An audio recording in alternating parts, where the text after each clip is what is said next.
மாப்பிள்ளை சம்பாவினுடைய அந்த சிவப்பு நிறம் இருக்கு இல்லையா, அந்த சிவப்பு நிறம் சாதாரண விஷயம் கிடையாது. லைகோபீன் அப்படின்னு ஒரு சத்து, அது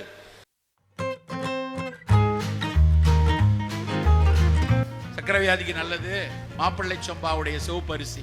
மாப்பிள்ளை சம்பால இட்லி தோசை செஞ்சா சாதாரண அரிசியை விட எவ்வளவு மென்மையா இருக்கு. சுட சுட சாப்பிடும் போது அவ்வளவு மென்மையா இருக்கு.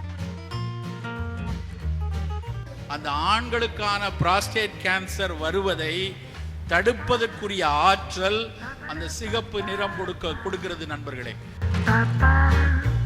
Ba-ba-da-ba-ba